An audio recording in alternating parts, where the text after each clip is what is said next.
La marquise se figea en regardant la nouvelle demoiselle d'honneur de la princesse du Palatinat, âgée de 17 ans.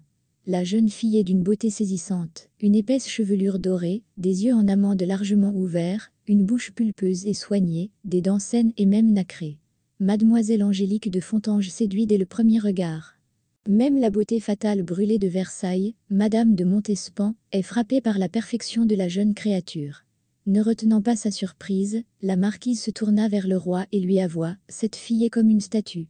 C'est la première fois que je vois une telle perfection. » Louis XIV, fin connaisseur de la beauté féminine, est lui aussi conquis. La jeune Angélique devient pour lui une bouffée d'air frais, faisant irruption dans le berceau de volupté étouffant de Versailles. Angélique est née en 1661 dans un ancien petit château, situé dans la province d'Auvergne. Son père est vice-roi.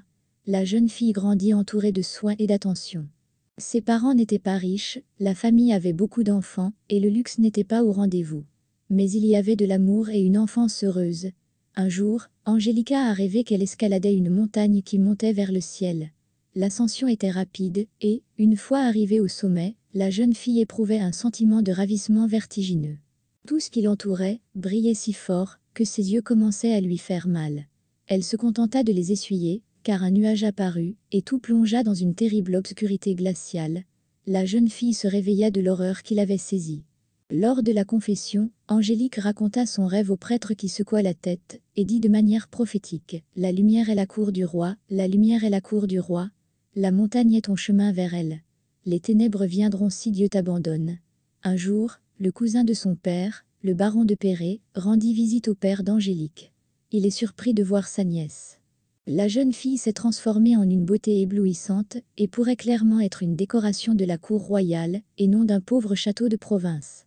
Il fait part de ses réflexions à son frère, et le persuade de laisser Angélique partir avec lui, en lui promettant qu'il l'arrangera de la meilleure façon possible. Les parents, après s'être consultés, acceptèrent, et, après avoir rassemblé une petite garde-robe pour leur fille, l'envoyèrent à Paris avec une parente. Le baron ne s'y trompe pas, et présente Angélique à la princesse du Palatinat. En octobre 1678, Mademoiselle de Fontanges devient sa demoiselle d'honneur. À cette époque, le roi de France Louis XIV est la favorite officielle, la marquise Athenais de Montespan. Mais leur relation a déjà fait long feu, et le souverain se tourne de plus en plus vers les dames de la cour. L'apparition d'Angélique le revitalise. Il se sent à nouveau amoureux, comme un garçon, et commence à faire la cour à Mademoiselle de Fontanges. À la fin de l'année 1678, le roi et Angélique entretiennent déjà une relation étroite. La jeune fille d'honneur de 17 ans donne au roi de 40 ans l'occasion de se sentir à nouveau jeune et capable de folies amoureuses. Louis commence à organiser des bals et des fêtes, dont il fait la reine de sa charmante bien-aimée rousse. Angélique, qui n'est pas gâtée par le luxe, se réjouit comme une enfant du conte de fées qui se déroule devant elle. Elle reçut du roi les vêtements les plus à la mode et des bijoux ravissants, mais les ornements extérieurs ne l'enivrèrent pas autant que l'amour pour Louis. La jeune fille se réjouit de ce premier sentiment, et ne remarque pas la mine renfrognée et le regard désobligeant de Madame de Montespan, qui a reçu la démission du roi. Depuis 1679, Louis a déclaré Angélique de Fontanges sa favorite officielle. Et comme l'ancienne favorite ne l'ennuyait pas avec son mécontentement, le roi commença à la payer. Athenais reçut le poste d'Oberhofmeisterina de la reine et Louis lui fit plaisir en lui accordant le droit de tabouret. Désormais, la marquise peut s'asseoir en présence de la reine. Mais l'amour du roi pour Angélique est éphémère. La nouvelle favorite tombe enceinte et, en décembre 1679, accouche prématurément d'un garçon. Le bébé meurt. L'accouchement affaiblit la santé d'Angélique. Elle commence à se dessécher sous ses yeux et ne peut s'en remettre. Louis n'apprécie pas que sa jeune et joyeuse bien-aimée ressemble à une femme décrépite. De plus, des plaisanteries commencent à se répandre, selon lesquelles Mademoiselle de Fontanges est charmante, stupide et très maladroite. L'auréole de glamour qui entourait Angélique fondit sous nos yeux.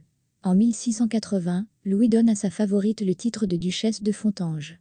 Cela ne signifie qu'une chose: tout est fini entre eux. Angélique souffre beaucoup. Elle ne veut pas accepter la perte de l'amour de Louis. Mais elle veille à ce que le roi s'éloigne d'elle le plus possible. Madame de Maintenon occupe désormais ses pensées. Lorsque les médecins dirent à Angélique qu'ils étaient impuissants devant sa maladie, elle demanda à dire au roi qu'elle voulait se retirer au monastère de Port-Royal. Il accepte gracieusement. Hélas, les murs de l'institution divine n'aident pas la jeune beauté, et, à la fin du mois de juin 1681, elle meurt. Elle n'a alors que 20 ans. La cause du décès est une pleurésie purulente.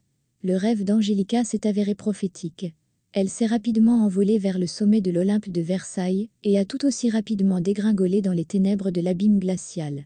Merci d'avoir regardé ce film.